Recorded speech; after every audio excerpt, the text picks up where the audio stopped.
Welcome to What Dogs Have Taught Me. I'm your host, Julie Hart, and this is the podcast where we stop to wonder if we are truly grasping the lessons our canine companions could teach us. I'm a dog rehabilitator, here with something you may not know. The greatest teachers about dogs aren't necessarily human, they're actually the dogs themselves. At What Dogs Have Taught Me, we dive deep into the educational, practical, and sometimes controversial aspects of understanding our canine companions. Whether you're a seasoned dog trainer, devoted rescuer, loving foster parent, or simply someone who shares their life with the dog, this podcast is for you. So whether you're looking to deepen your understanding of dog behavior, refine your training techniques, or simply revel in the magic of all things dog, you're in the right place. Let's have a heart-to-heart. This podcast is a little different because two of my friends interviewed me for their own podcasts and then shared it with me so I can post my interview on my podcast. It's kind of rare for me to be interviewed. It's kind of a turn of the tables, so to speak. And here I talk a lot about fearful and feral dogs, what I've learned from them, and some dog training thoughts in general. And I realize that perhaps my voice is a little bit too calm. So please bear with me during this podcast. And next time I'm interviewed, I'm going to try and make it a little more lively. I wanted to thank Canine Human Relationship Institute for sharing this podcast so I can share it with you all. Thanks, Bree and Angela. If you guys want to listen more to Bree and Angela's podcasts with other trainers, check out the podcast A Dog's Eye View on Spotify.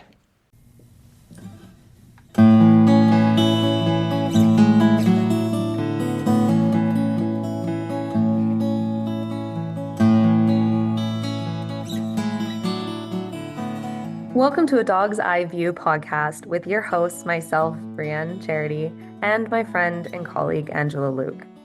We are thrilled to bring to you today's episode featuring an extraordinary guest, Julie Hart. Julie is an expert working with fearful and feral dogs. She is the owner of Hart to Hart Canine, where she devotes her time training and educating others on how to rehabilitate and build relationships with fearful and feral dogs.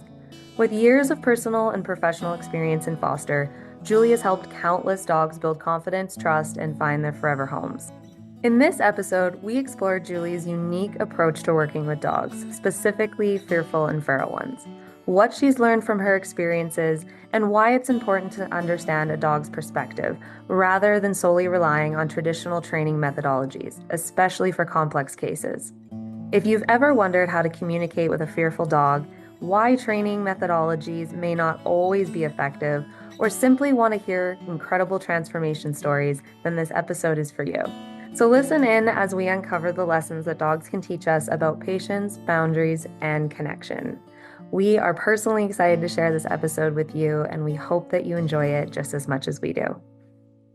And we are just so honored to have you with us today, Julie Hart, master of fearful and feral dogs, and just fostered so many dogs over your lifetime. And we are just looking forward to getting into this conversation with you and asking you some questions and definitely hear about some exciting things that you've got coming up in the pipeline. So are you ready? Ready? Bree, you ready? Awesome. I'm buckled in. Awesome. So Julie, we were just as we were getting on this call, you got a little friend there in the background. You want to tell us about your little friend? She's a little feral Chihuahua, believe it or not. I think she's from Roswell, New Mexico. Not sure because she's a joint project with a friend of mine, Kelly Engel, that lives here as well. And Kelly has had her, I think, for 2 months. And she's made a ton of progress, but she really is still terrified to be touched in any way. So I said, well, I can give her a try. And so I've had her, let's see, I think I've had her 3 days now. So Yeah, I'm enjoying her. She's a very smart little dog, but definitely does not want to be Yeah. touched. Uh, but before I can work on touching her, besides I had to give her a bath and trim her nails and like change her leash out. Before I do that, I have to earn some trust first. So we're not going right to, you know, her enjoying touching, but I'm trying to figure out how to make that a gradual process. And Angela knows how Chihuahuas love their little snuggle beds, Right. right? I got her, what are those beds called with the high sides and they're kind of Hmm. soft? Mm. I got her one of those and she kind of knows now that's her safe space. So I can move that bed anywhere in the house and she'll kind of go there. And so that way she can be with me in the house in different rooms and not be afraid, or try to hide or just be scared the whole time. She feels safe in that bed. And so now I'm putting the bed on my lap and like massaging her once a day. Ah, well, that's good progress. How is she enjoying that? Undecided. Mm. Report back later, huh?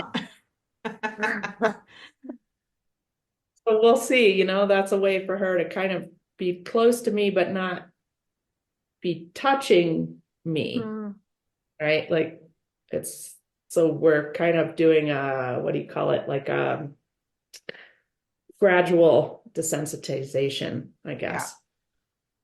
So we'll see, but I reckon it'll take weeks, you know. Does she have a name yet?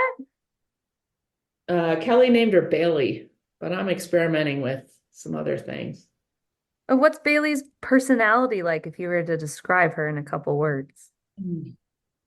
Hard to say because she is, she was completely feral. And of course, when she changes location, she's going to revert some. So I don't know her well enough to really say, but at Kelly's house, she's a maniac chasing tennis balls. Kelly goes on hikes with all of her dogs for about 2 miles a couple times a day. And she just, she hangs with the pack there. Kelly has a lot more dogs than I do. So I think probably reducing the amount of dogs as well will have her bond with the person more because, Mm. there aren't as many choices. Um, but yeah, I mean, she's a perfectly capable little dog. So Tipton thinks she's very cute because she's just coming out of heat. Uh, Oh. yeah. And Shiloh's fine, like, Yeah. fine with her. But Shiloh's old and has some health issues and two torn cruciate ligaments. So, you know, Shiloh's a little handicapped at the moment. Oh. So I know Tipton was quite fearful and feral when you first got him, and that's been what, 5 years ago? I think I've had him 4 years, Okay. so he's 5 years Okay. old. So Yeah, completely feral. Born feral. My his theme song, according to my husband, is "Wild in the Streets" by the Circle Jerks. Uh, so, I mean, he was born feral. He lived feral his first year, and we know this for a fact because people knew about him and his brothers, and they would feed them, but they wouldn't feed them like in the vicinity of humans. They just put food out. So, yeah, he was, but with us now, he's completely yeah, normal. He's happy when we come home and like no fear or anything of us. yeah. A little questionable of me when I was there, but not awful. Just kind of standoffish, which Yeah, was fine. Oh, yeah, it takes him a few days to get used to strangers in the yeah, house. Um, and out of the house, he's never going to be social butterfly, which is fine. Like, I don't really care. Um, but of course, like all dogs, he's progressing right throughout his lifetime. And like now, if we're on a walk and Shiloh goes up to say hi, he'll go up and sniff the person and then kind of back up. And I just allow him, he can choose. in those situations, what he wants to do. And actually at the workshop the last week at the shelter, because he's been there several times in that conference room. And so as soon as lunch comes, he gets under the table and he goes up to everyone, like gives them the begging like eyeballs. And yeah, so he gets food. So he knows how to work a room. He does. He does. Especially if people are sitting. If they're sitting down, he's fine. Yeah, Hmm. that's awesome. For those that don't know how you came about with Tipton, how did he enter your life? Well, the shelter in Las Vegas, New Mexico, which I've been told is the original Las Vegas, um, has a lot of feral dogs there. And I had been going up there and helping with those dogs for, I guess, a year when Tipton got there. And so I'd go up there maybe once every 2 weeks or once a month and whenever I could and, work with whatever feral dogs they had. And Tipton was one of them. And so I started working with him and took him out on a leash. He was absolutely, terrified, as most of the dogs are, but he was quite severe, actually. But as soon as I got him in an enclosed area and started working with him, he was very willing to investigate, cooperate with me, take direction from me. And so then, of course, one thing led to another, and he came home as a foster dog, and then he just stayed. So, Wow. So a foster fail, as some people like to call it. yeah, I don't like that term because it's not a fail, right? I mean, for me, it's a win because I got to keep Tipton and he's taught me a ton, and for the dog, it's a win. So, I like that I spin do on too. it. It's much better. Absolutely. Yeah. So, Julie, speaking of fearful and feral dogs, what's one thing? Because we're so excited to give you this platform to talk today because it's been a while since you've done a podcast and you've accomplished a lot. I mean, it's been what, maybe 6, 7 years, something like that, since you've done a podcast? with someone else interviewing me, yeah, quite a while. Yeah.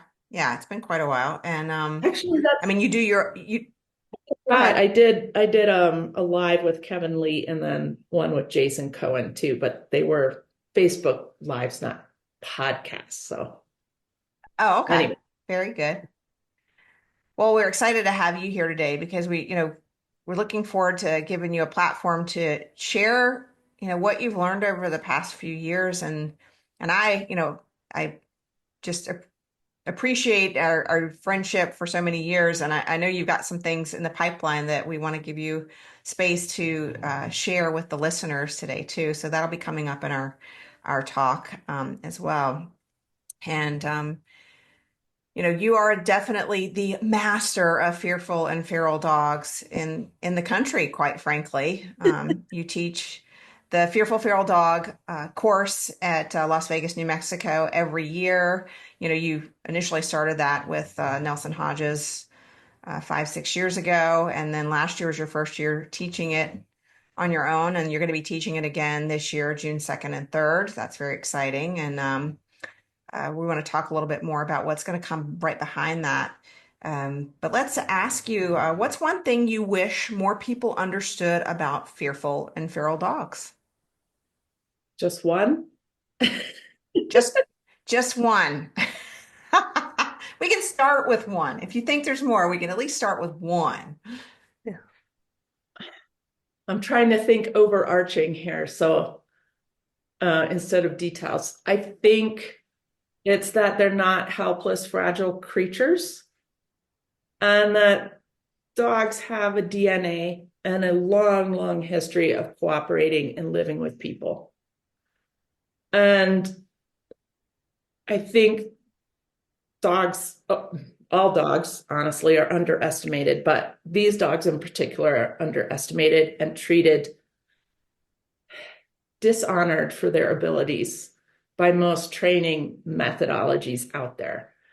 I can get very soapboxy if you guys want, but Go ahead. You've got the floor. You got the Please box. Go do. for it. The training methodologies that I've seen, I bought 7 books on fearful dogs because that's about all there is. And there are 0 on feral dogs. There's very few resources out there to help the dogs. And none of the 7 books that I bought taught about how to connect with the dog without typical training methods. And so why do we think that's the only way dogs can connect with us? It's very superficial, actually. Dogs are much deeper than that. They have an innate sense for social packs. They want to belong to a social pack, and they will do lots of things to do that. And if they feel they belong to a social pack, like my little Chihuahua here, right? She's been here 3 days. She came out of the crate on her own today. That's because the dog, I've communicated to the dog, 1, that's what we do, right? Like that's our routine. But 2, she feels safe enough to do that here. I mean, and granted, she's had a lot of rehab before I got her, but typically with the dogs I take in, that's about the timeline. Day 3 to 5, they start coming out of the crate on their own. I don't have to use a leash. And I don't use food. I don't use toys. I don't use, I don't pet them. So what is it, right? And that's what it is, I think, is the safety and the feeling of belonging to a social pack. That is their main motivator. And as Nelson says, survival, it goes back to survival. So she's learning that she survives better here if she's near me and my dogs. So if people can tap into that, and it's not hard.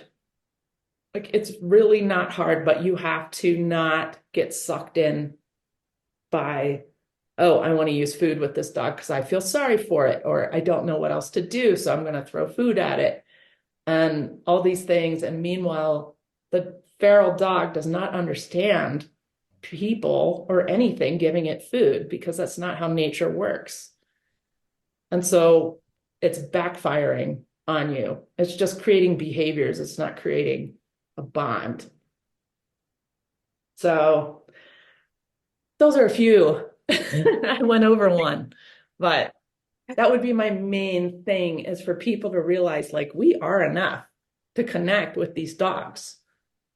There's just so much there. Tipton, at that first lesson with him, he wanted to connect with me, even though he was completely feral. And what I do is not, I don't have a magic wand or anything. Anyone can learn how to do this. You do have to work a little bit on yourself. And these dogs have made me do that because they'll tell you if you're not okay, very, very clearly. So the feral and severely fearful dogs, they're like magnifying glasses on everything you do.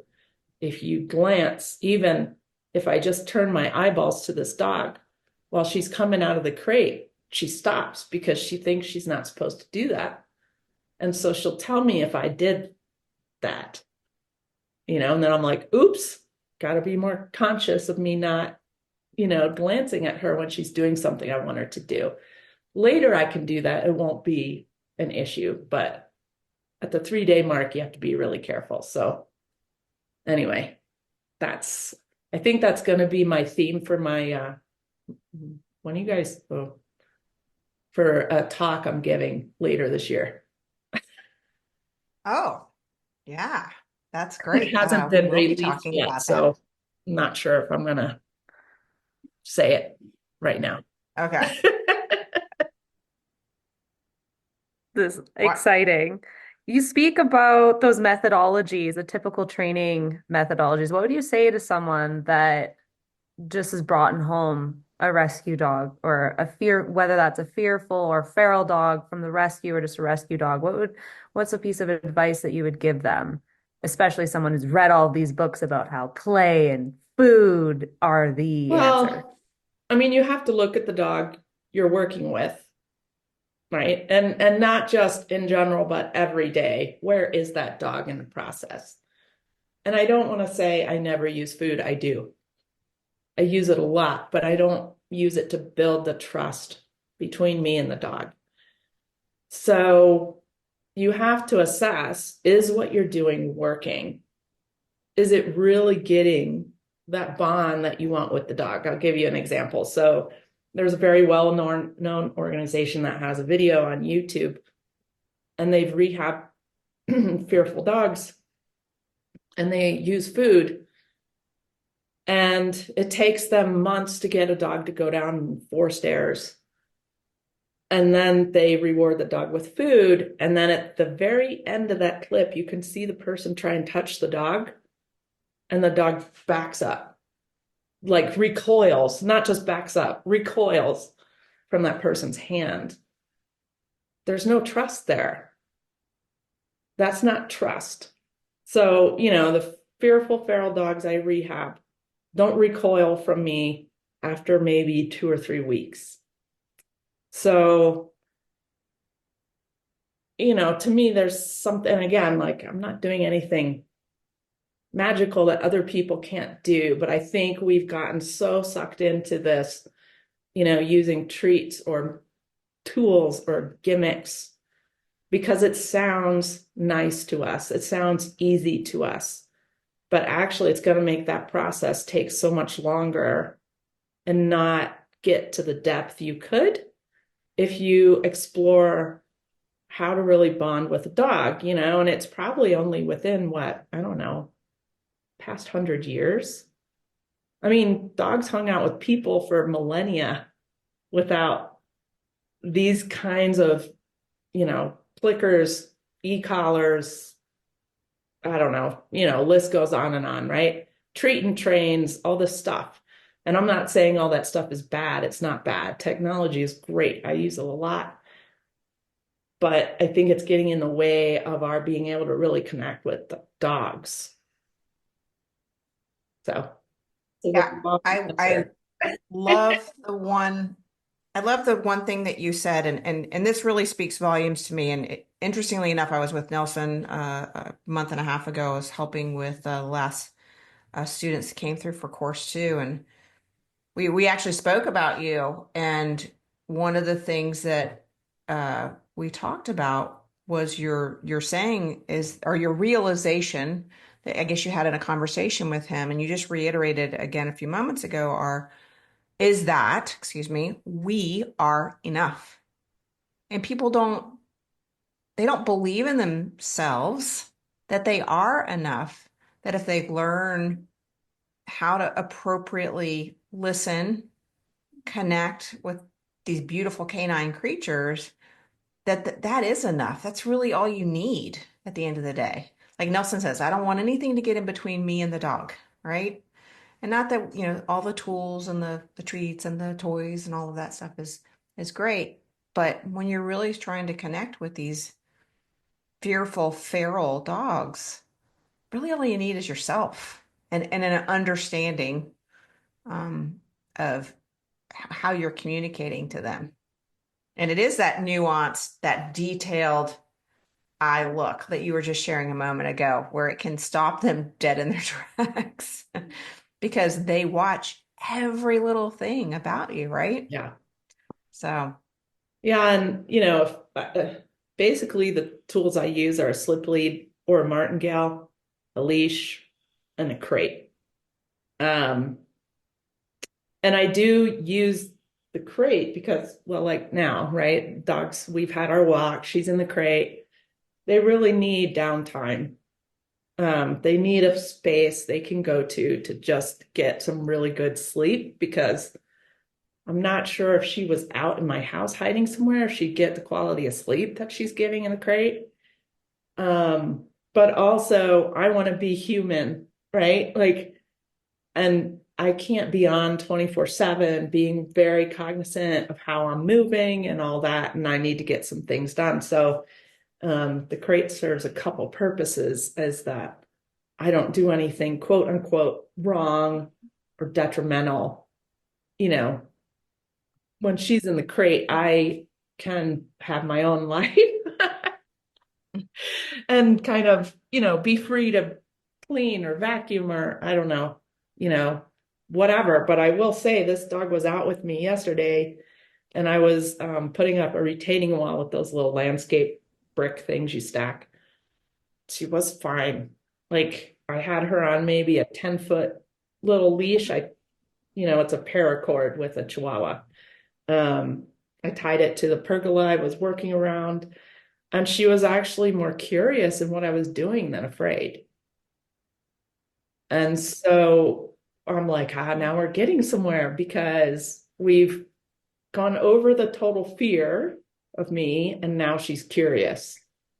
And so then we can start to build on curiosity. People really underestimate dogs' curiosity. They're like little kids, little kids, like they just see the world as like so interesting. Everything's fascinating and stuff. And if we help the dog, oh, you're curious about this glove that I'm putting on my hand? Well, let me show it to you. Let me have you sniff it. And then she's like, oh, this lady's cool. Like she gives me things to sniff. And that's the best reward to a fearful feral dog because they don't use their nose. So it's very simple, really. It's just, she joins me at times throughout the day and I am very aware of how I'm interacting with her. And then she goes in the crate and we both can rest a little bit. So back to the question about what you wish people that adopt, I mean, any dog actually can benefit from all of this knowledge. And I guess I'd say, when my book gets published, I wish they'd buy my book. About halfway through. It might be a while. If there's anything I've learned, especially from talking to individuals that work with fearful and feral dogs specifically, it's that they have their own life experiences that allow them to deeply connect. Do you yourself feel that you've had your own life experiences that help you interpret them in a different and deeper way that you help convey to others? I mean, I've done yoga for a long time, up until I switched to karate a year ago. So that was very beneficial for me, being able to regulate my breathing and calm myself, because in yoga you have to breathe and be calm while you're in some uncomfortable positions. It also kind of makes you aware of your body. Like I was never into sports or anything like that, so I don't have any, experience in that realm, but being aware of your body helped. And then, of course, like getting the opportunity to go and work with the dogs, and I originally did up at the shelter, was, I mean, a huge kind of boost, in this direction. I had fostered fearful dogs for 10 years before that. And so I had learned some things, and for better or worse, I really didn't know what I was doing when I got the first one. And I didn't have a fenced yard. And so the dog was forced to be on a leash with me to go outside every single time. And I think that really helped, because I think a lot of people let the dog off leash in the yard and then the dog won't come in. And there's just all these issues regarding that, of them trying to catch the dog, and that makes the dog more afraid. And, this happens over and over and over. So, just kind of those things happening. And then I liked working with them. And so I just took more of them, and they got worse in their severity over time. But of course, like having the mentors that I did. So Phyllis Mullen was my first mentor. And she taught me a lot about dogs, body language of dogs, how they communicate. She has a pack of dogs, so I could watch that interaction. And then, of course, I met Nelson, and Nelson came out to the shelter when they had a large hoarding case and taught me the nuances of really the feral dogs. Because I don't know anyone else that really could have done that, honestly. So those things combined, of course, helped. And plus I had time. I was a stay-at-home mom. I needed a hobby. So, Julie, question for you. Do you have a favorite success story or a memorable experience that highlights the power of understanding these dogs? Well, probably Tipton, of course, because he lives with me. So I've been able to watch him long term. A lot of the other dogs that I've rehabbed through our rescue, I have one or two other fosters that would take these types of dogs. I haven't, I've maybe kept track of for a year, but Tipton I've kept track of for 4 years. So, and he was pretty severe in his feralness when I met him. But of course, all my foster dogs are my success stories too. So, and hopefully this little Chihuahua will be, but Tipton is exceptional because these dogs are survivors. They've had to survive, they've had to navigate danger. I just found out the other day that he knows how to cross the street. That was such a cool video of him And I looking live both out in the middle ways. of nowhere, right? So why would I ever know this? And I just happened to be at a busier area and I had a long line and I'm like, I'm going to see if he knows how. Because my husband said he had seen him look.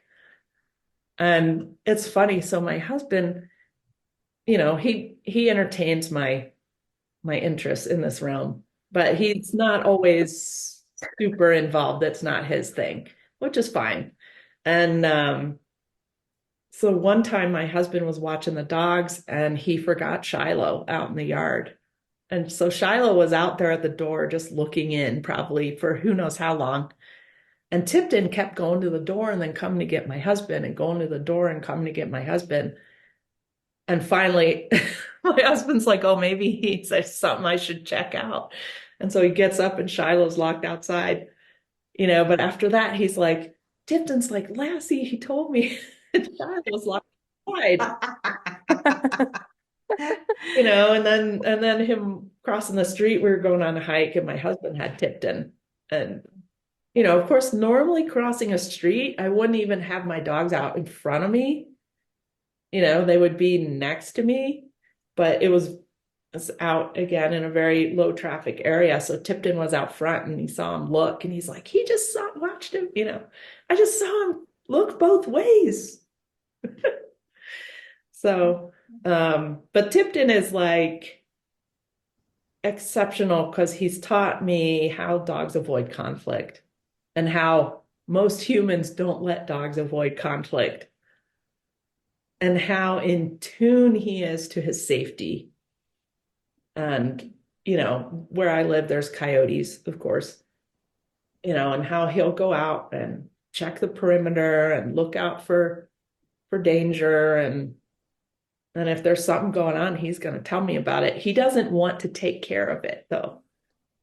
He wants me to take care of it, which is one reason why I really liked him too, because at the shelter, we were out doing something and I don't know, something weird happened, like there's always something weird happening at the shelter, some ruckus, like animal control brought a dog in or whatever.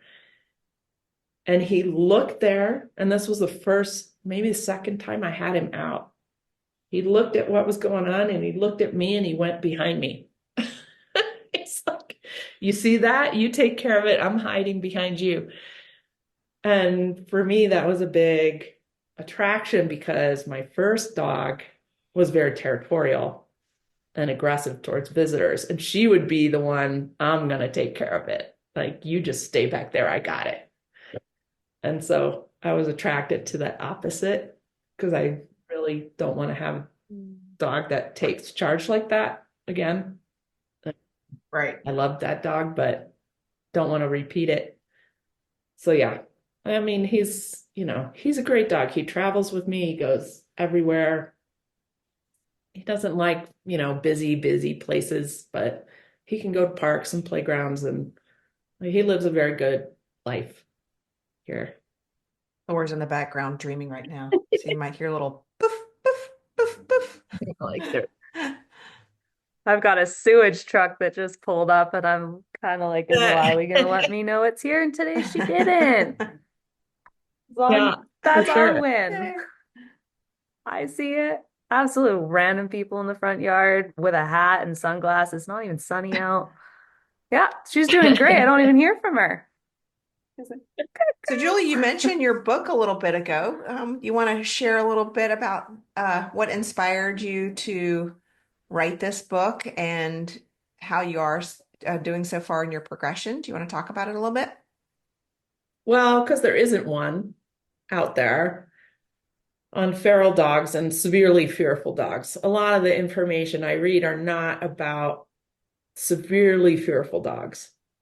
Dogs that have, suffered horrible abuse, or, I see lots of things happen up here. And people be like, oh, just because the dog's afraid doesn't mean it was abuse. That's true, but it could have been. And they will tell you eventually what they're afraid of and what happened. And these dogs' lives to me are not any less valuable than other dogs. And in fact, they can really teach canine professionals a lot. And I think we're missing an opportunity. Another reason is I see more of them coming in because, rescues are importing dogs from other places, or let's say, a puppy mill gets busted, or, there's just an endless supply of these dogs. And as trainers or shelter personnel, if there's more knowledge out there to help these dogs, more of them can be saved. And yeah, I just saw a need for it. And how the progress is going. The first couple chapters have taken forever because I knew how to do what I do, but I had to figure out how to explain it to other people in a way that can somehow be comprehended. So I had to figure out, okay, I'm building trust, but how and why is it working the way that I do it? So then I did some research on, how humans build trust with each other. And of course, Warwick Schiller is a horseman, and, his book was a big influence. He was actually on my podcast. So, that was cool. And just breaking things down, explaining what is a dog, how can we connect with them. So that stuff has taken a long time because I like to back up what I'm writing with some kind of research. I'm kind of doing it maybe the opposite way. Like I have the experience and now I'm trying to find the research to back it up. Right. So yeah, I think the rest of it will be much easier because now I just have to write the process of what I do instead of. Do you have a goal to complete, like a timeline to complete, or is it just when it gets done, it gets done? Sort of a goal. I mean, things come up in life that I want to take advantage of. So sometimes I do that instead. And, like fostering this little dog, right? It wasn't on my calendar last year. But I like to do it. And it's actually more research for the book, right? Research. I think, Absolutely. I think this whole like science-based thing has gotten blown way out of proportion. And we are disregarding people's experiential knowledge. And just because you can't prove it with science doesn't mean it doesn't work. So, and science is very much in a very controlled, stable environment. Otherwise, it can't be science. Like, I can't put out a proper study on what I'm doing because I don't have the resources. There's no control groups. All the dogs are completely different. like to actually do a proper study on feral dogs, we'd have to make dogs feral that were, probably from the same genetic pool or the same litter. And actually, so like that's not even humane. Um, so I think there's a lot to be said for people who have a track record of doing things and it's working. And we probably should just pay attention to what they're doing instead of trying to prove it with science.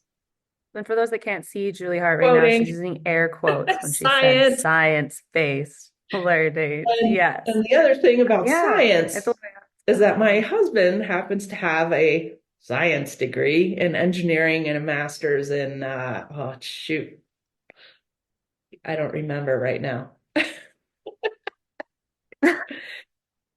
Yes, But so it's very he is a important. scientist and he's shared with me what it takes for something to be scientifically valid. And a lot of the quote unquote scientific studies do not meet those requirements. So it's very, very important if you're going to quote science, you need to read those studies and then you need to read the studies that they cite in that study because they may or may not be adhering to the scientific protocol. So that's my little speech about that. Yeah, you're speaking right to my heart. Despite its background, and I used to be a firm believer in just that. And then life kicked my butt and showed me to question things and to look within the studies. And the whole point is to reject your own hypothesis, not to accept it and support your own bias, which that I see a lot. And I see a lot more of it in the dog training industry, ironically Yeah. enough. I mean, obviously, no one's paying attention to the studies about health and eating properly and exercise.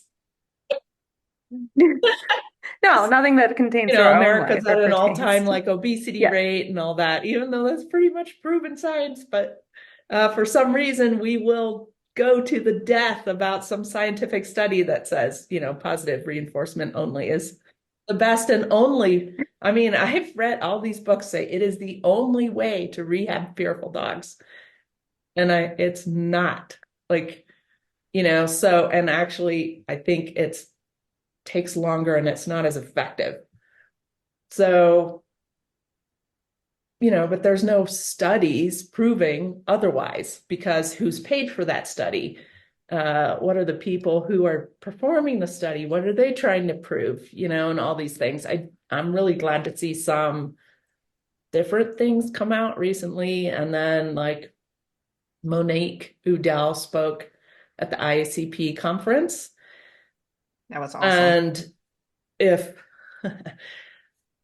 it is pretty commonly accepted that the authoritative parenting style turns out good kids. But it's not authoritarian, it's authoritative. So talk real quick about the qualities because I was there at the talk yeah. at conference. Talk a little bit about that, Julie, so that our listeners will understand the difference between authoritative qualities versus authoritarian qualities of parenting styles. So I actually researched this a lot for my book too, because, like it or not, parenting of children and having dogs in your home have some similarities, and we're all mammals, so people be like, oh, it says parenting, dogs aren't my children. It's like, well, yeah, we know dogs aren't children, but they live in our home and we have to care for them. So, and we raise them from puppies. So anyway, I did some research on this. So authoritarian is very, authoritarian, like you must do this. I don't care how you feel about it. My way is the highway or else, right? And then there's permissive, actually, which is also not good, right? Where the people just kind of let the kid do whatever, or maybe they don't even adequately give the kid, its basic needs. And then there's authoritative, which is kind of a balance of both. So you're empathetic, you talk about feelings, you explain why, but then on the flip side, well, you have to go to school, right? You can't just skip school endlessly. It's not good for you. And I know it's not good for you because I'm your parent or your caretaker. So it's about setting boundaries, and then those kids feel safer operating within those parameters because they know what they are and they're clearly stated and fairly stated. And so then you become like this safe base where the kid can explore from and expand from, and then come home and know they're safe. And so Dr. Udall did the presentation at ICP, and I was like, oh my God, it's like what I've been studying about kids, but with dogs. And, they found that the dogs that have an authoritative, hopefully I'm not going to confuse the terms, authoritative parenting style at home, which is where, yes, their feelings and their needs and their wishes are taken into account, but then they also have rules and boundaries, like you can't bite the postman, or you can't be endlessly afraid, or, things like that, actually are more secure in exploring things. So that was fascinating to me because, Nelson talks about you have to become the base. You are the base, you're the safe base. And that's what Dr. Udall was basically proving as well. By the way, she's very nice. I've emailed her and she's answered me and given me some additional information because I had questions about, well, what exactly does a authoritative parent for a dog do? How do you form that? And so it's very similar to, what we're talking about. So yeah, I was like, this is fantastic. And I see dogs struggle, as you guys probably do all the time, not just fearful dogs, because they don't understand their role and their parameters of operation in the household. If you never tell a dog like, hey, don't get on the counter, you just constantly call the dog off the counter, they're never going to know that's actually not allowed. And we can't talk to dogs. We can't go, now, honey, you're not allowed to get food off the counter because if you do, that's my dinner and then we won't have food. I don't know, whatever the consequence would be. Some people do that though. Of course, Just saying. in that situation, the dog's going to be like, I don't care about your dinner. I'm going to eat it. But also they can't understand us, so we have to use their way of communicating to tell them like, hey, no, don't get on my counter. I use that as an example because that's Tipton's main issue.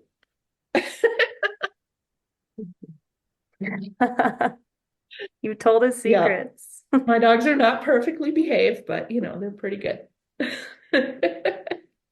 And we're not perfect either, right? Yeah. I'm perfect. So, I think you explained the attachment styles and the parenting theories quite well.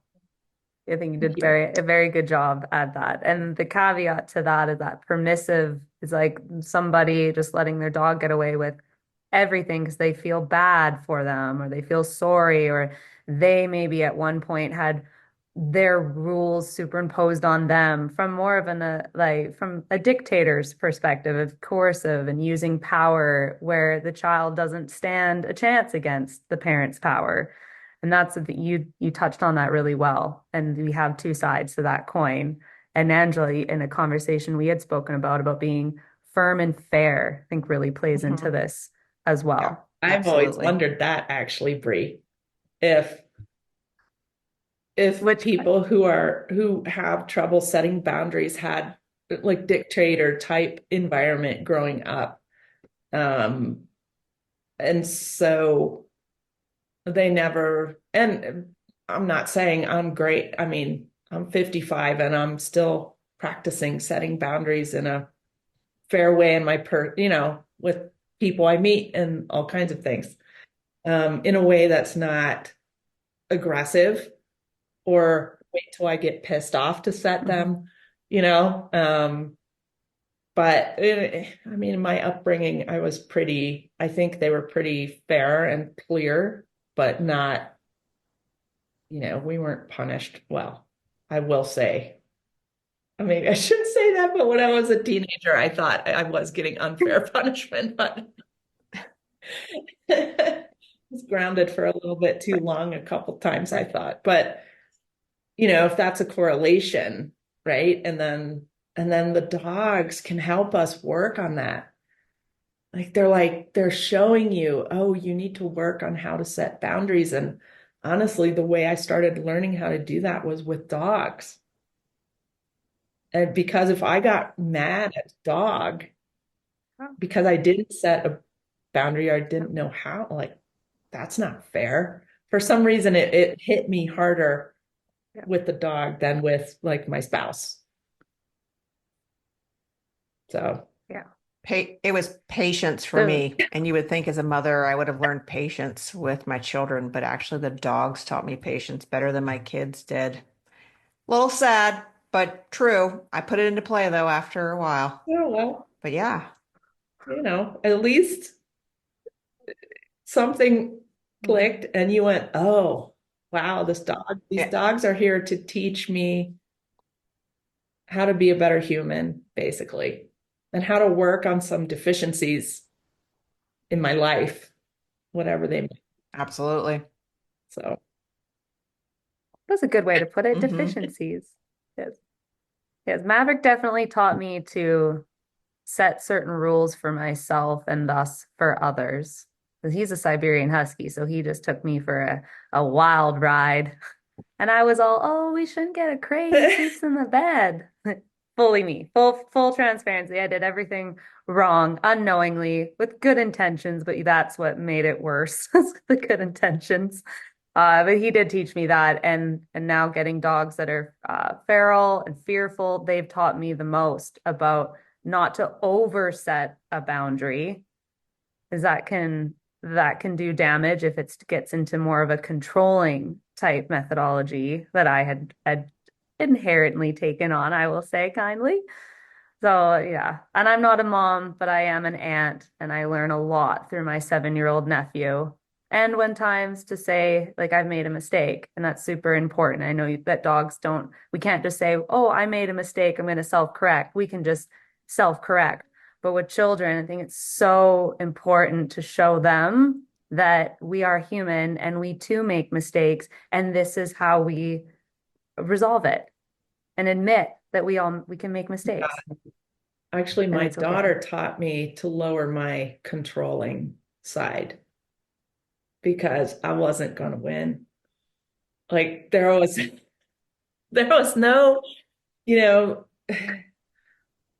if I tried to control her, the more I tried to control her, the worse our relationship got.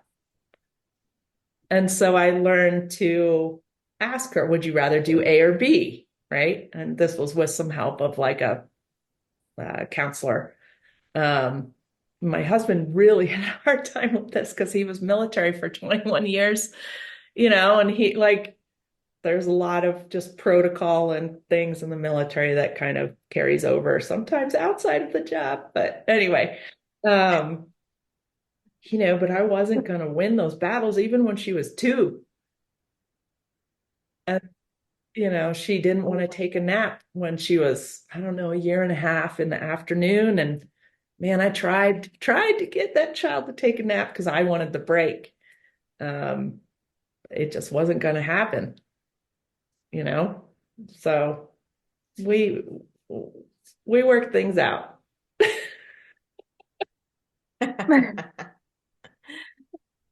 That's a good way to say it. They teach us so much. Has that helped you a lot with the fearful and feral dogs relinquishing that control or that expectation of an outcome? Yes, yes, and also other dogs, good example is a dog I just spent a week with in the car. That was not fearful, not feral, but had some experiences that made her very, very difficult in the crate. And then in the car, occasionally she would get kind of riled up and whine and stuff, right? And I was with Phyllis in the car, and she had trained the dog, and she said, I realized, like, if you correct this or try to stop it, it just escalates. And so the best thing to do was to just ignore it and be like, hey girl, it's fine. We just keep driving. Like, if we don't get upset, the dog just calms down. So,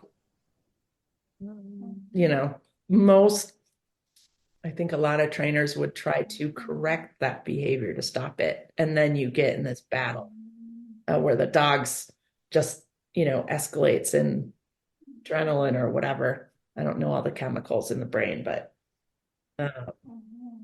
I think being older helps a lot too. And I don't know how old you are, Brie, but Angela and I are about the same age. And I think I've lived a few lifetimes. But, like kind of working out some of my own issues before I even started training dogs. And I wasn't doing it for clients or anyone initially. I was just doing it for the dog and to have something that I enjoyed doing. So there was no timeline. There were very low expectations on the rescues end, and I didn't even know the expectations. Like, I didn't know enough to even put expectations on myself.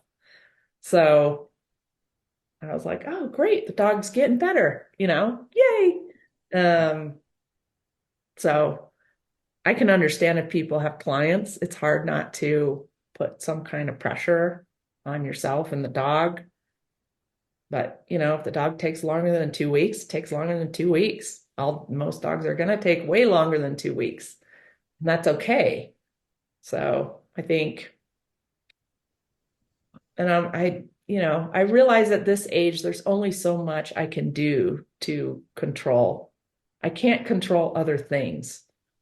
I can't make this dog not be afraid of me.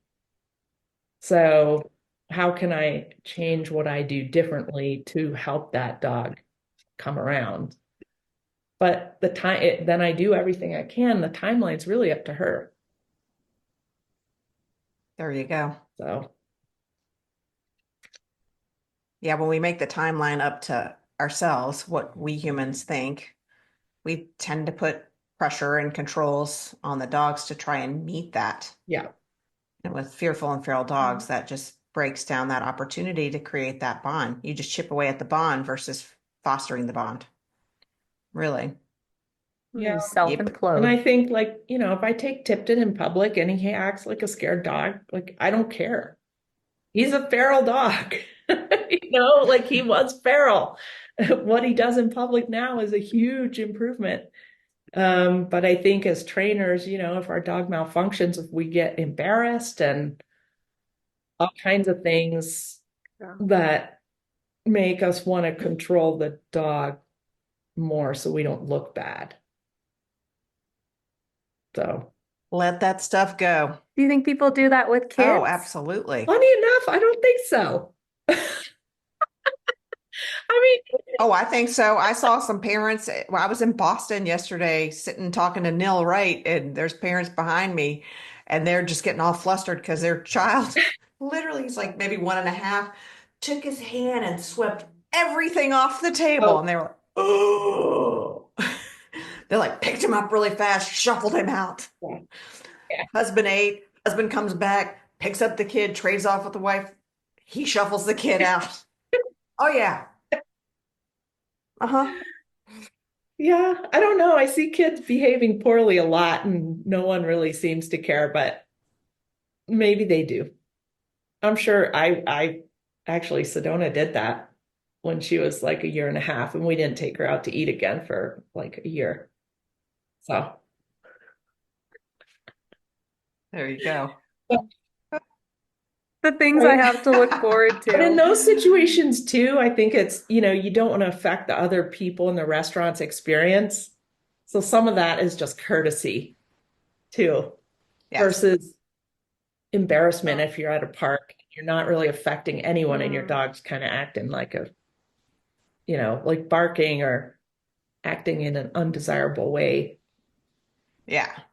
So I always feel for the parents when I board a plane and there's a baby and I hear them just losing it in the back. I have a lot of I compassion do for too. them.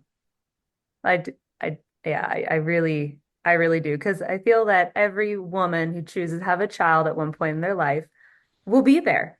We're all going to be on a plane. And so it's a give and a take. Sometimes we give, yeah. sometimes we And have to guess take. what? For all you who I just saw there's something like make flights children free. Like go What? like go Really? buy some earplugs or some noise canceling headphones, people. Like, Yeah. Oh, get a so grip. this is where you go, what can I do to Yeah. improve my situation without having to control others? Right? Yeah. Yeah. Canceling earphones. I have They're them. great. Yeah. You just put them Yep. on. Yoga, Yeah, practice your your Zen breathing and zone. your calmness. Oh, wow. Yeah. Or make There enough you money you go. can fly a private jet and you don't have to, then no one There can you ruin go. it. Wow. Shall we go back to our Yeah, Bree, question? go for it. I've asked a few, so rock and roll, sister. I do. Oh, and before I go into those questions, if Julie, have you read any and Angela too, any of John Bowlby's work with attachment style and parenting style? You'd be very interested in his work when you're talking about the different attachment styles earlier. And then as well as Dr. Sue Johnson has a book called Mm. Hold Me Tight, and it's about relationships. And she was a marriage counselor and saw that there was a gap in the way that communication between man and female, but then also just within interpersonal relationships. And you had said something about pretty much personal development. The dogs teach us about ourselves, and then it's a mirror in front of us. And you used magnifying glass, which I loved. And truly, we get to look at ourselves, and there's some deficiencies there, right? And we get to choose that. And this book has really helped me understand dogs, other people, and it might just be something you'd be interested in. So I Husbands. thought I would. Yeah, oh yeah. Because and the female used the word win with Sedona when she was 2 and you tried to get her to go to sleep. And you came at that from wanting to win. And this book really changes my perspective on trying to win something. And I find with my partner, if he dares listen to this, but he likes to win a lot. And I try to go for the understanding. I'm not trying to win. And that's where we can really butt heads because he will want to win it and I'm wanting the deeper connection through it. And this book really talks about the both sides and how a lot of men do come into that with the woman wanting the better understanding. So it's the conflict has changed my way that I think about conflict, that it is like a bridge to better understanding and strengthening the relationship. It's not about winning where one person has to lose. It is truly about having disagreements, but with both having the intention of strengthening the relationship. I think that speaks to the dogs as well, because they don't care. They don't care about the whole win-lose situation. And that's where I find myself and sometimes my clients as well can get really frustrated. So I know. it's a really good book. Thanks for Thanks for sharing. Christmas. You're welcome. What was the first person you mentioned? John Bowlby, B-O-W. Bowlby. Why? Okay. You and I both are writing this down. I know. I'm writing down because, you know, I have more books probably than I will ever read in my house, but why not have a few more? Why not? Yeah, I love books. I'm really excited for your book to come out as well. And books are better Yes. used when you read them.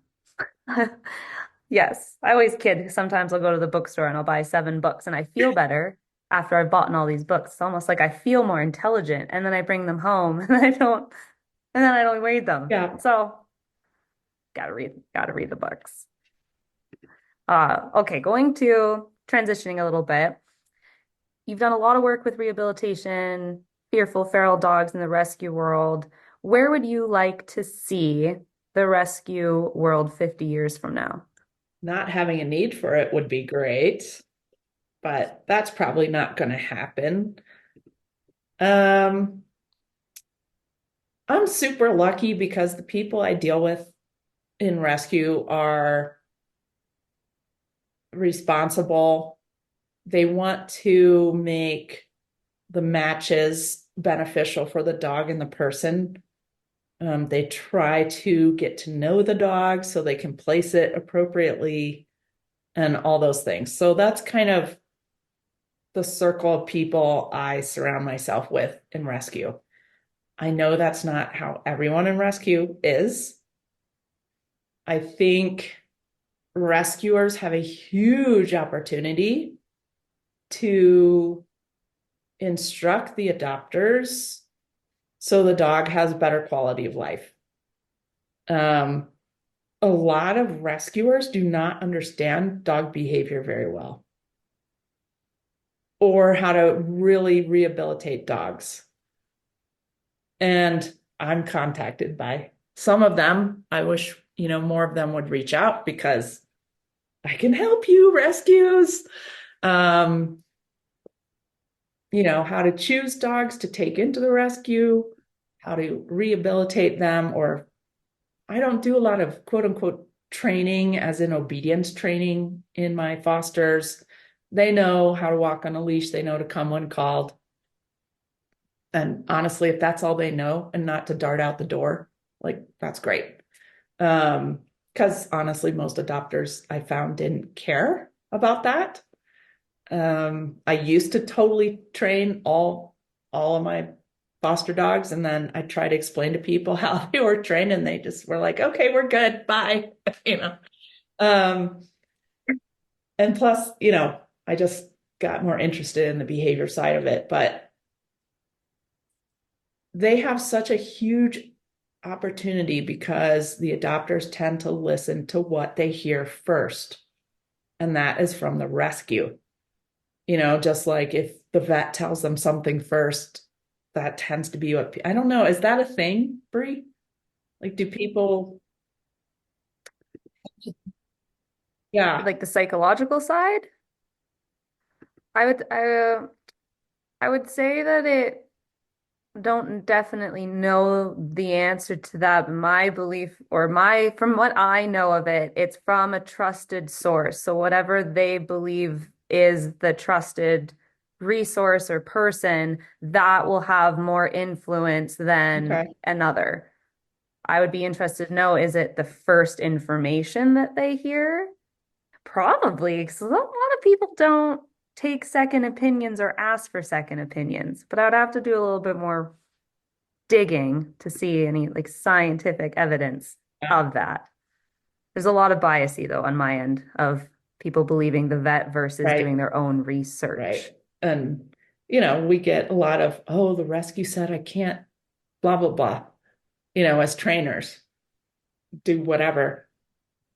But the rescues don't actually really know, and I would question their success with rehabilitating dogs. A lot of times the dogs I see adopted out aren't really rehabilitated. They're just surviving, like barely, you know, Yeah. especially the feral and fearful ones. And then the people that adopt the dogs then think like this is how the dog is going to be, and it's not the case. So I guess in 50 years, I mean, I live in New Mexico for people who don't know, and it is like a third world country here for animals. We export 30 to 40,000 dogs a year out of the state. So I would love to see that not be needed anymore. I would love to see the end of a need for rescue. But if rescues are going to rescue dogs, I would say educate yourselves. Um, you know, educate your fosters, give your volunteers support so that you can keep those volunteers, and try to take into account the humans in the equation as well. Because I think a lot of times that is overlooked and they just adopt a dog out who really isn't suited to that home, to a home just to adopted out. And then both parties suffer, right? And it doesn't mean the dog's aggressive necessarily, but maybe the dog's a husky and the people are couch potatoes, right? Like, like these are mismatches where the person's going to suffer and the dog's going to suffer. And then people are like, oh, I don't want to give up on the dog. It's like, you're not giving up on the dog. You're just saying, I made a mistake. Let's find a better home for the dog. That's not giving up, right? I guess that would be a couple things that I see that I would like to see improved, hopefully in shorter than 50 years. Us humans take a little while to figure things out. I use a general It's so blanket funny. If something speaking here. isn't working for a dog, they just change it. I know. It's so easy They for don't like have all them. this baggage about, oh, but I've been doing it this way for 10 years. And if I change, I'll look like I was doing it wrong. And, they just like, they don't dig in their heels and be like, whatever. Because if they did or had the Right. ability to, they would die. Yeah. Yeah. They would never catch food because they'd be like, I always, the only way I'm going to catch food is by sitting right here by this one drain pipe or whatever. No, there's no food. They're going to go. Yeah.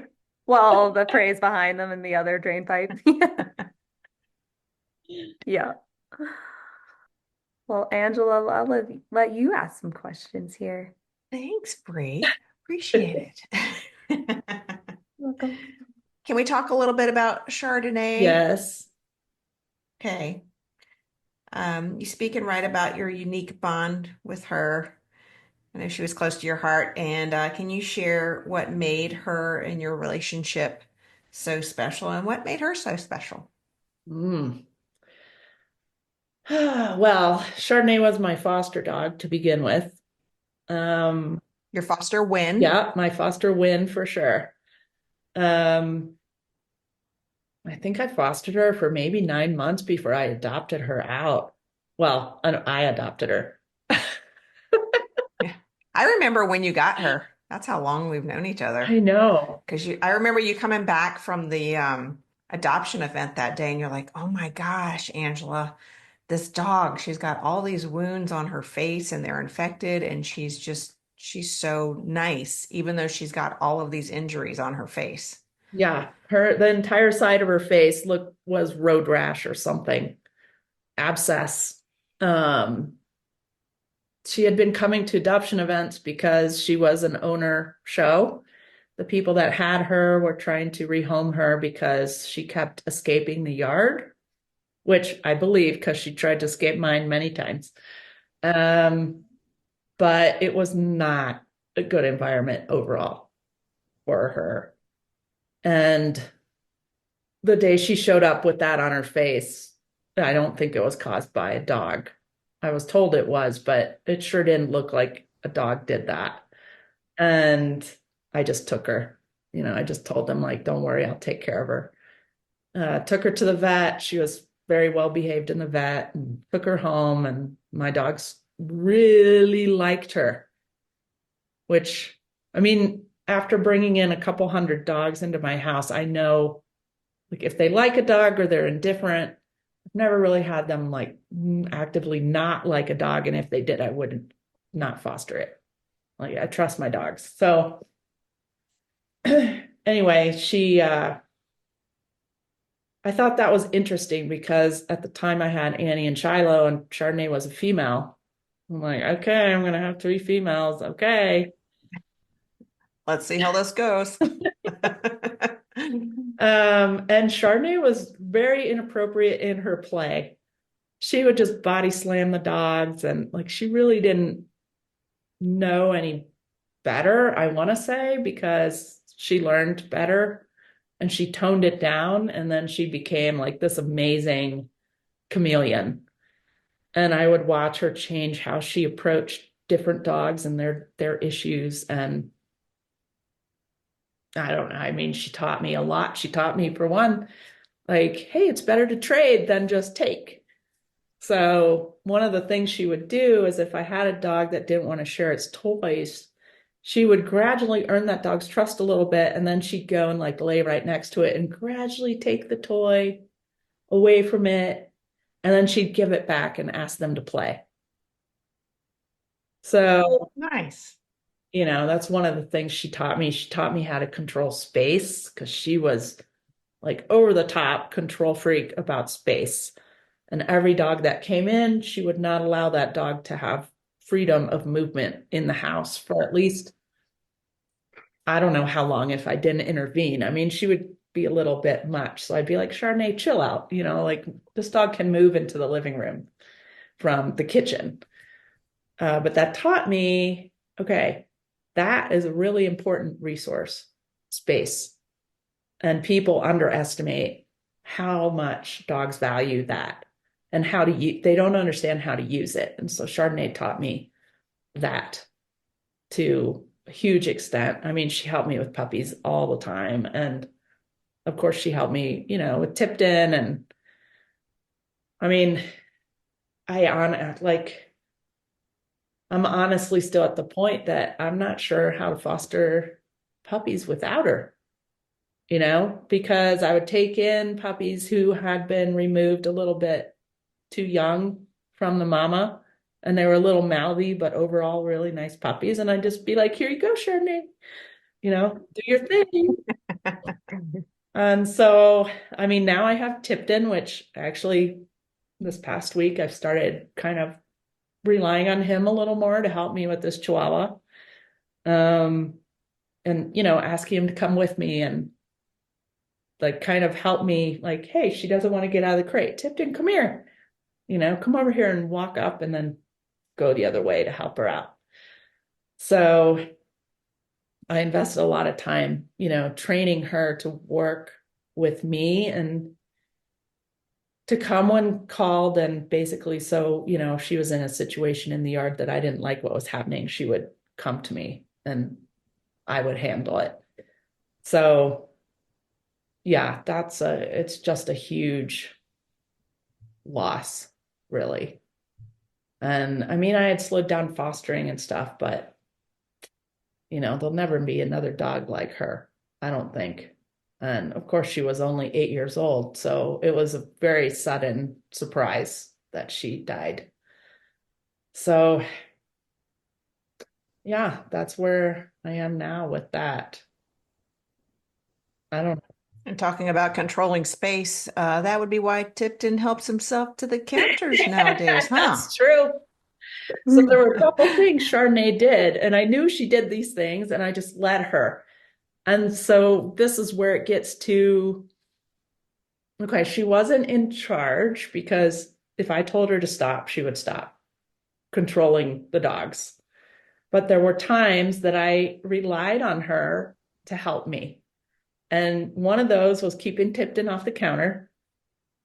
And the other one was to keep the dogs inside the gates when I had them open. And so she would do that by, and it's not like I just stood there with the gates open for hours, but I would open the gate and then go and get something and come back. And I would kind of experiment. There's actually a video on my YouTube channel where she's laying in front of the gate. And if any of the dogs tried to go past her, she'd, give them the look. And anyway, so a week after she died, I just opened the gate to go get, I don't know. I don't even know what, outside the gate, trash or something. And Tipton just took off. And I'm like, oh, shoot. So, then I had to go get him. Those spy collars work, by the way, people. I could see where he was exactly on my phone, and I went and got him, and he was like, hey, Mom, how you doing? So thankfully it turned out okay. Yeah. Thanks for He's like, joining me out he here. came to join me on my escapade.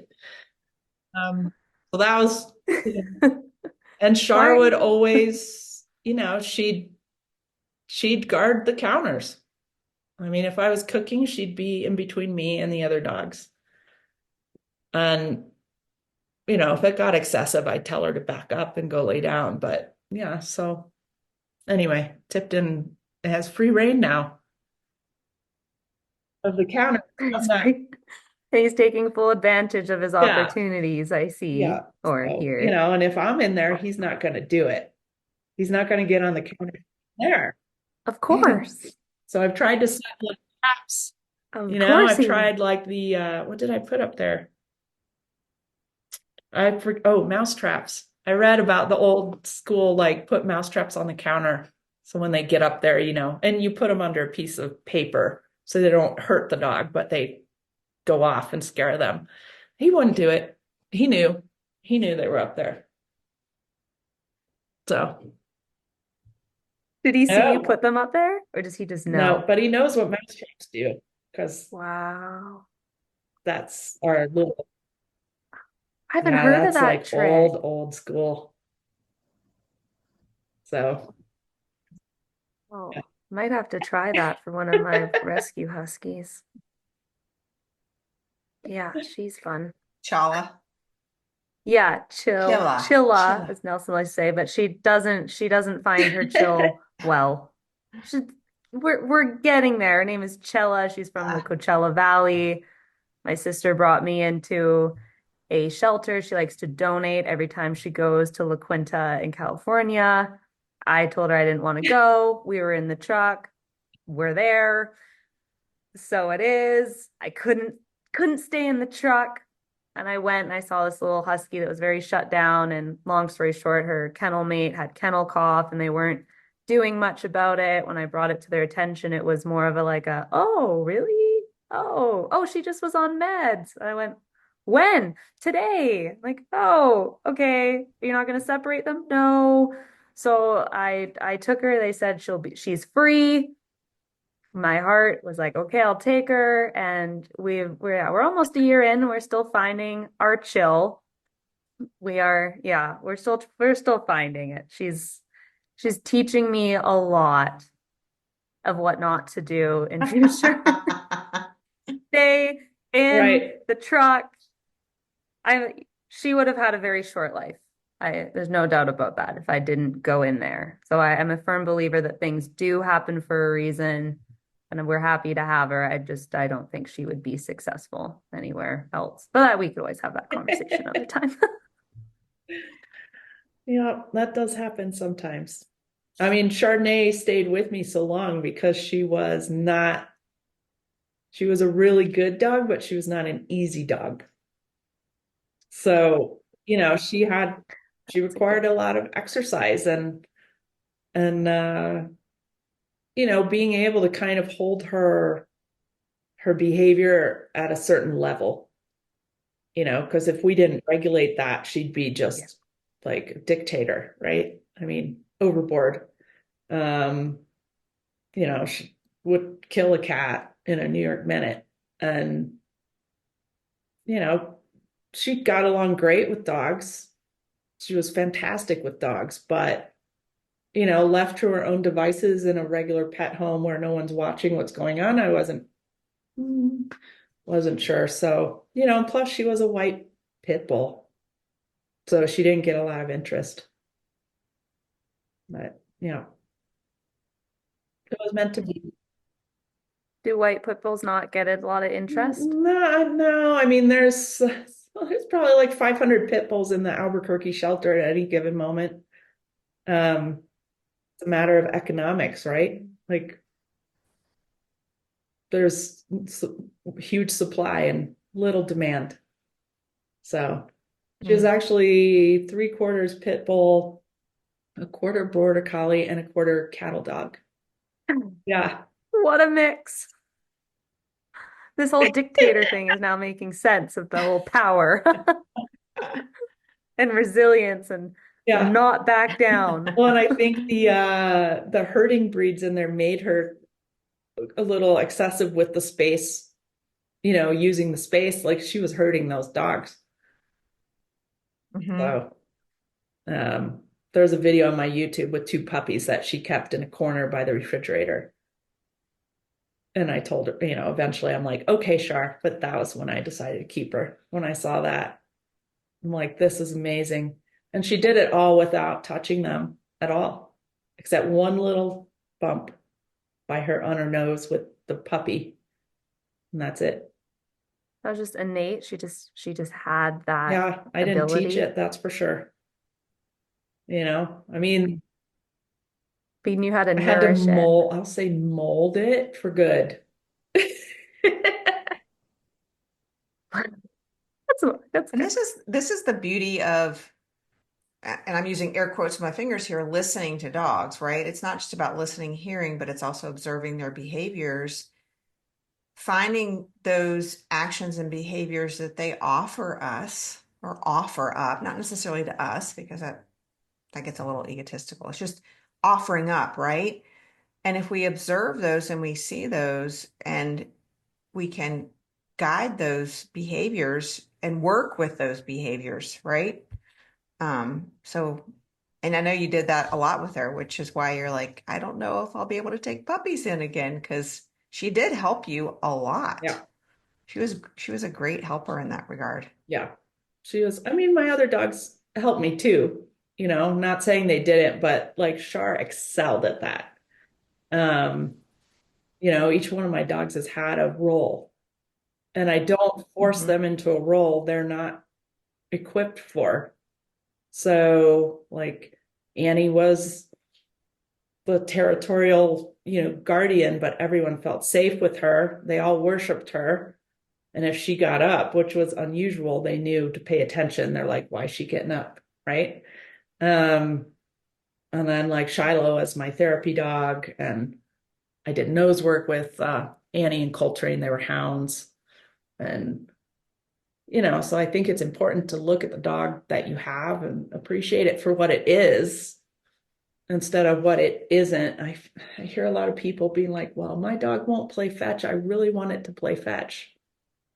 I'm like, well, do something else with it. I mean, you know, to me, Right. that doesn't make sense unless the dog has some sort of innate behavior to play fetch, which, as husky owner, a lot of dogs do not. So they're like their version of playing fetch, at least for Tipton, is I kick the ball, he goes to get it, and then he chews on it. I mean, that's his version of fetch. Could I teach him to bring it back to me? Yeah, I could. But why? Right? Like, I don't know. We have our own game. Yeah. Maverick likes to run towards it, especially if another dog's running, then it's on and then gets to it and it's over. It's over. He doesn't bring it back. I really thought I had an in when he was about like 7 weeks old. I quickly learned though it was just interesting to him because I was so excited. And then it stopped and it never came back. It's not, yeah, husky fetch. We quickly learned not to do Yeah. that. He doesn't like to do that. Yeah. Too mundane for him. Yeah. Pointless. Doesn't understand it. So Julie, we're starting to roll into 2 hours here, but before we get to that mark, would love for you to talk a little bit about this opportunity that you're going to have on the back end of the Fearful Feral Dog course that's on June 2nd and 3rd of 2025 in Las Vegas, New Mexico, which people can sign up through the Institute, www.chriinstitute.com. And you're going to be teaching that again this year. And I hope I get to come alongside you again this year and assist in any fashion that I can. But I would love for you to uh, share, if you will, with our listeners the opportunity that's going to be on the back end of that with you and Kelly Engel. Yeah. So 2 days is not a long time with feral dogs. So, there is progress that happens, undoubtedly, but it's not. If we have a feral dog for those 2 days, it's usually training it to walk on a leash, and then we don't get to go further. Although at the workshop, usually we have dogs in various stages of rehab because the shelter there does rehab these dogs. So, but I wanted to give people more of an opportunity to spend time with these dogs. And it was funny because Kelly moved here she was in Montana, and then she moved up from southern New Mexico. And she also had a similar idea, is to have more of a extended, like live with a feral dog kind of experience. And, took us a while to figure out exactly how we're going to make this be possible, because it's not the easiest thing to plan. And we didn't want to just have it at the shelter. We wanted people to actually like live with them. So, how do you take a feral dog out to use the bathroom? This sort of thing, it sounds very easy. But it's actually teaches you a lot about patience and how you move your body and how you use the leash and all kinds of things. And plus, New Mexico is like a gorgeous state that we can use to, go on hikes and outings with these dogs.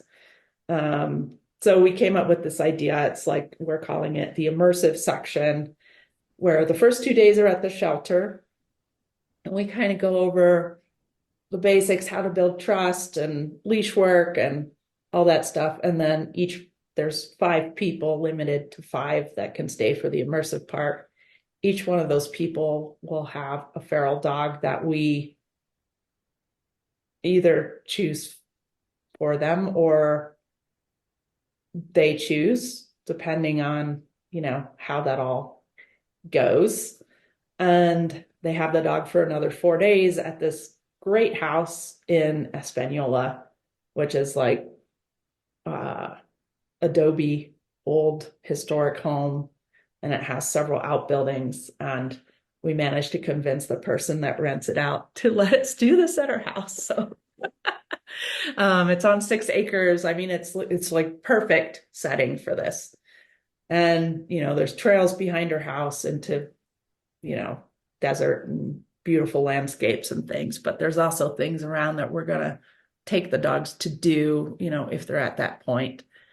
And I'm hoping it's also, it's a good opportunity to learn a lot about how, like what we were talking about before, about how much dogs value security and safety and stable pack and all these things. But it's also long enough that people, I hope, will be able to decompress a little bit as well and start to have some time to really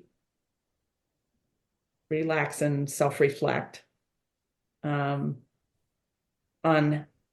maybe some of the buttons these dogs are pushing for them, but also some of the ways they can succeed as well. And we're hoping to also learn, well, what things do help these dogs in a larger pool than just, me and Kelly. Basically, we need more people to help rehab these dogs so we can learn more about them. Yeah, so it's all inclusive, and room and board will be provided, and it should be really fun. I'm looking forward to it.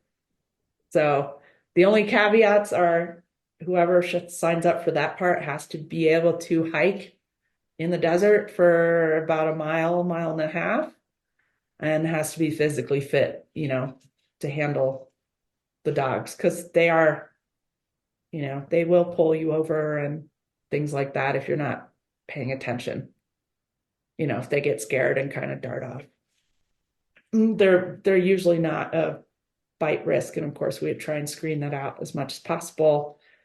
And we're hoping maybe some people want to take their dogs back with them and rehab them at home further and then adopt them out. That's not a requirement, though. That's completely optional. So how will people be able to express their interest? So it's the first part is the 2-day, right? Yeah. Through the Institute. And then anyone that wants to stay for that immersive portion will need to reach out to you directly. Yeah, And so we will. actually how I have it, well, we may need to talk about this, Angela. You just sparked a little thought in my head. Okay. But you can buy the whole package, which includes the 2-day Fearful Feral Dog Workshop and the immersive portion, or you can buy just the 2-day. You can't do just the immersive because you have to attend the 2 days, so you get the the basics and the experience needed to do the immersive part. Right. So I Okay. have the entire immersive experience on my website. So anyone interested in that can go there. I also do have the 2-day on my website too. So I think we'll kind of, combine forces on that. Absolutely. Share who signs up for that. It's, up to 20 people. So we should be okay on that. Correct. Yep. I'll Absolutely. tell you, I don't think there's any other workshop like this. So No, there's not. Actually, I think this is a really incredible opportunity for anyone that would want to participate with it.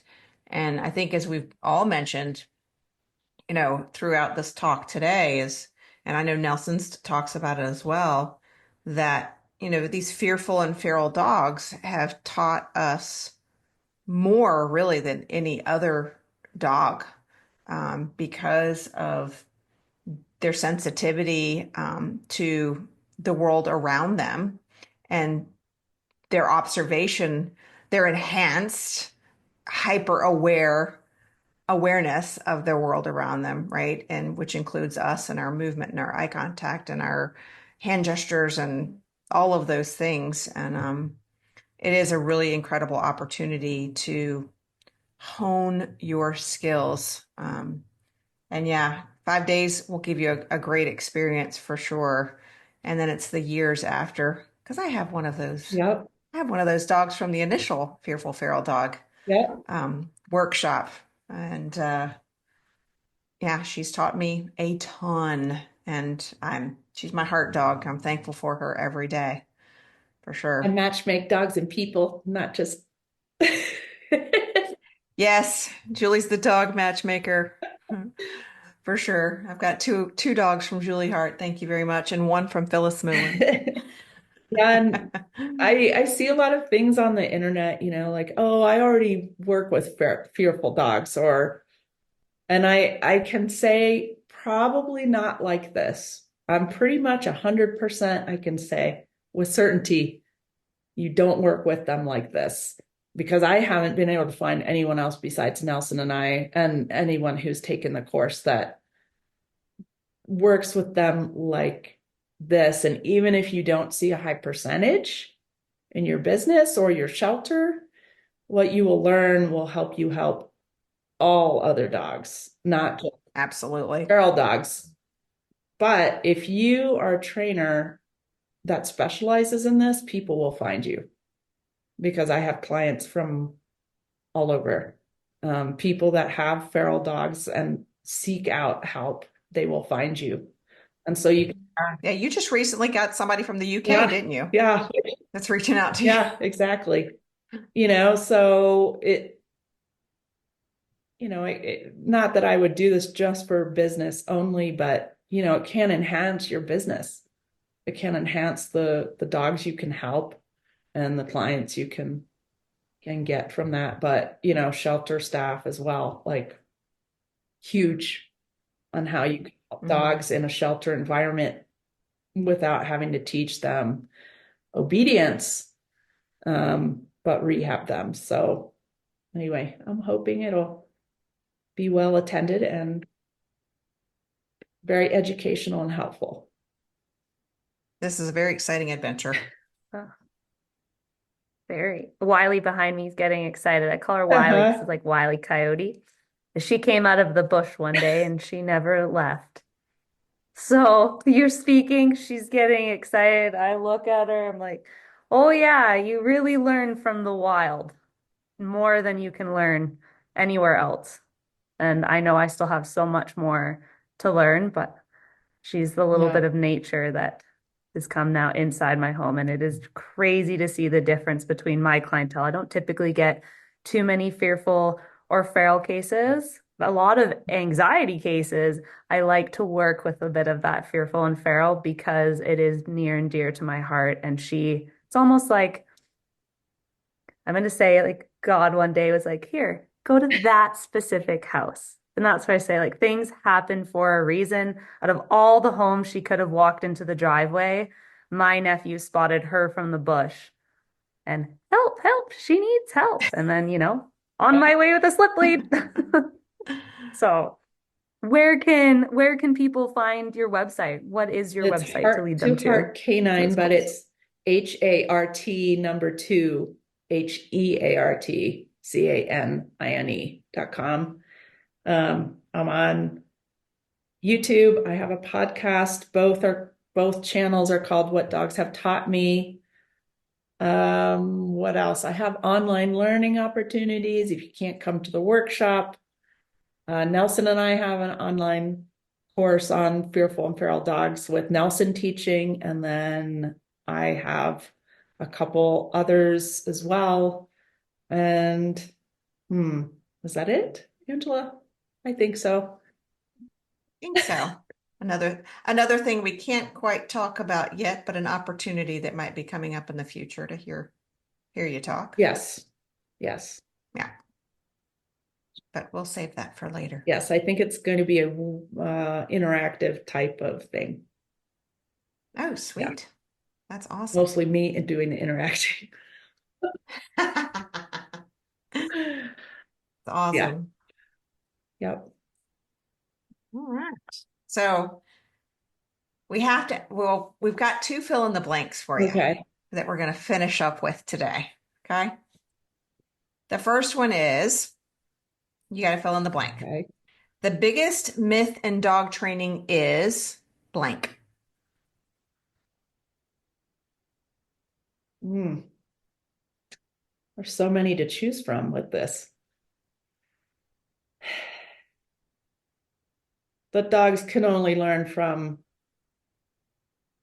positive reinforcement, I'm going to say.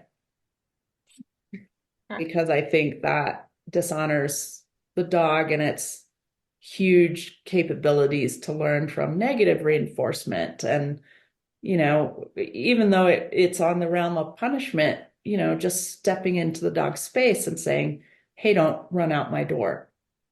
Punishment doesn't have to even be any kind of tactical means. It can just mean, hey, don't do that. And I think that is hurting dogs overall because people feel very nervous about telling a dog no in a fair way. Fair and firm. Yep. Bree, you want to get the last one? I don't want it to end, but okay. I will. I'm enjoying it so much. Okay. If you want to learn how to talk to your dog, blank. Well, I know the end of this quote, so. But that's one reason why we're asking. We want Julie want Hart. Julie Hart's version. So I'm going to change it from Nelson's version to, if you want to learn to let me see, I got to think of like a catchy thing. I would say to observe your dog and how it reacts to what you're doing. I'm going to change it. Good answer. I mean, Nelson says, if you want to learn how to Thank talk you. to your dog, shut your mouth, which forces you to then observe your dog and try different ways of communicating that the dog will actually understand better. Well said. Awesome. Well, I've enjoyed this a lot, and like I said, I want to keep going, but I know all good things must I come to an appreciate you end. guys asking me on. Thanks so much for joining us. We appreciate This has having been you. just absolutely wonderful. Good. Hope it, Yes. gets people interested in a different area of dogs. Yeah, that's what we're hoping, that people will be inspired to ask more questions and learn more, just have more curiosity about the dog's perspective. Because I believe, I know that does get lost because people just tend to want to look at it from our human perspective. And a lot gets missed with that, for sure. Yeah. So. Ben's like, are you done talking, lady? I want to go outside.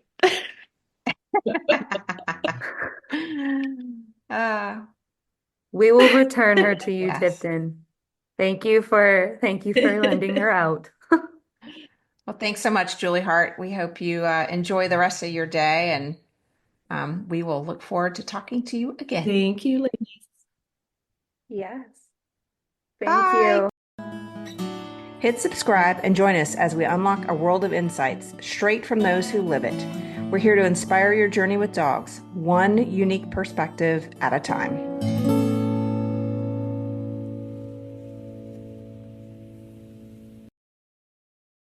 Thank you so much for joining me, Julie Hart, for this podcast. I hope you found it inspirational and educational and might cause you to look a little deeper into that canine companion sitting next to you today. Find out more about my online and in-person dog training options. Please go to my website, hearttoheartcanine.com, and go to store to see my workshops. And for online learning, click on the online learning tab. I have tons of online learning about no-centric methods, fearful dogs, feral dogs, and reactivity. Please keep in mind, this podcast is not made for individual dog training information. We do not know your dog. We do not know you. And so this podcast is made merely for entertainment and educational purposes. Please contact a professional trainer or one of my guests or me if you have a dog training concern. Dogs can be inherently dangerous, and it's good to exercise common sense and caution when dealing with dogs. If you enjoyed this podcast, please hit like or subscribe or follow to be notified of our next episode. Your continued support is very much appreciated. I really treasure all the good feedback and personal messages I've gotten about my guests on this podcast. Hope you all have a great day.